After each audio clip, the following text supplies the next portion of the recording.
Thank you once again for making Locked On Cougars your first listen of the day. Hope you all are doing fantastic out there in Cougar Nation. I appreciate all your patronage. I continue to meet people who tell me they're everydayers and listening to the show on an everyday basis.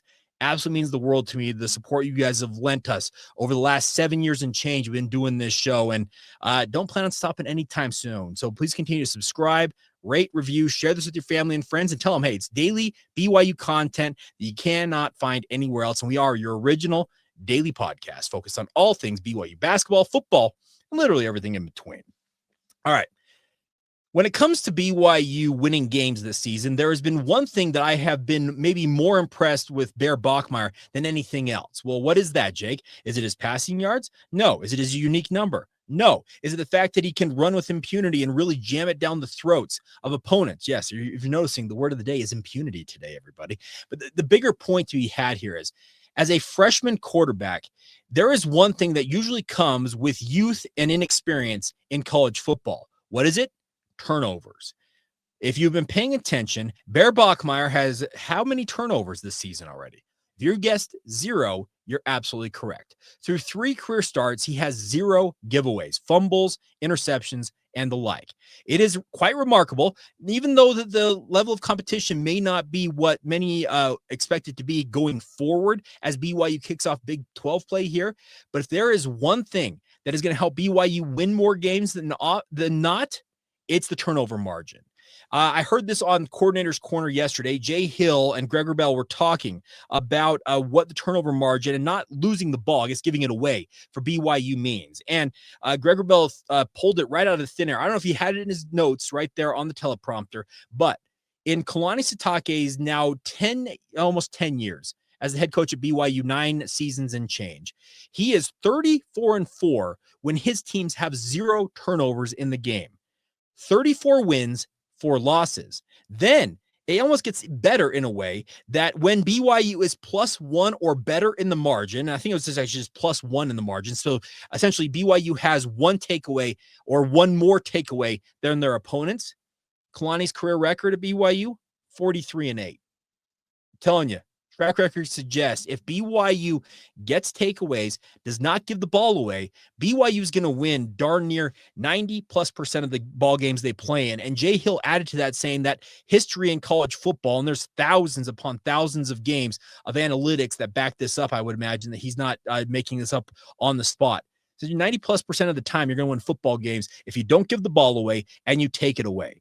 BYU was very good last season. In fact, they led the country in interceptions. They were elite at forcing turnovers a season ago, and they're already off to a really, really good start. I think they got 4 interceptions already this year, and they have multiple fumbles that they have recovered as well. But if you're a freshman quarterback, which usually in the history of college football would suggest you're going to have growing pains, and I'm not going to say that Bear Bachmire is going to go the entire rest of the season not turning the football over, but if he can use to care for the football and value it, that's the one thing Kalani Sitake is very clear about, is you value that football. You give that football away, you're going to find yourself benched. And Parker Kingston is the most recent example of that. He put the ball on the ground twice and punt returns the first 2 weeks of the season. Remember, he did it against Portland State. He did it against Stanford, and he lost that job. And it's unfortunate because he very well may never get that job back. And he's been in a pretty electric punt returner in his career at BYU.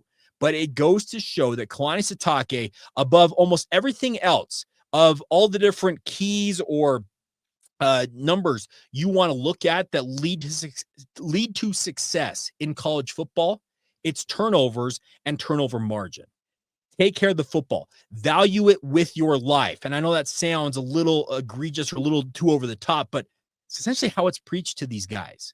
Kalani knows that the numbers back up. When you take care of the football, you are going to win the football game far more often than you're going to lose it. Now, are there anomalies out there? Absolutely. There always will be.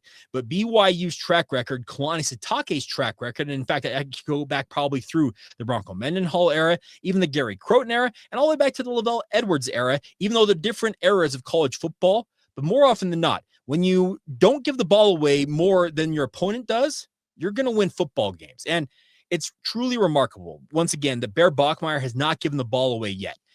As we get into Big 12 play here, it's even more imperative that he takes care of the football and, as I said, values it very, very highly. This is a bright young man. I don't need to tell anybody that because the coaches continue to remind us time and time again. This kid, speaking of Bear Bachmeier, even at 19 years old, now going into his fourth career start, they have been absolutely floored with his mind, just in terms of his overall intelligence. And I think it runs in the family.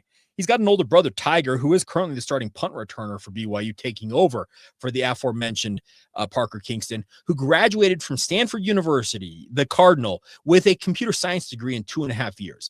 Hank Bachmeier, from what I understand, their older brother, very, very smart player. There's a reason why he was a starting quarterback of multiple stops during his college career. And it seems to be something that the family values alongside playing high-level athletics, in this case, football with Bear and Tiger and Hank. They also value academics, and it translates to their smarts on the football field. Bear, you can tell the game is not too fast for him right now. Are there moments maybe where he's thinking a bit too much or he gets locked onto a wide receiver? Yes, those are going to be things that'll be coached out of him over time. But the one thing that I will always give him mad credit for is the fact that so far this year, he has not given the football away. And it's nothing against Jake Retzloff, but he proved to be a guy that you can almost count on maybe a turnover a game, and some of them fairly backbreaking. I don't think anybody within the sound of my voice, I should say, will ever forget that 100-yard pick six against Oklahoma. You had the Sooners on the ropes, and he makes an ill-fated decision to throw a ill-advised pass, and it gets returned for 6. What a backbreaking play. That's the thing that if there's anything else you want to point to that's different with Bear Bachmeier early on in his tenure at BYU, it is that he has not been turnover prone like Jake Retzloff was. That's a great thing. And as I said, the history says it. 34-4 when BYU has 0 turnovers, and when they're +1 in the margin, 43-8.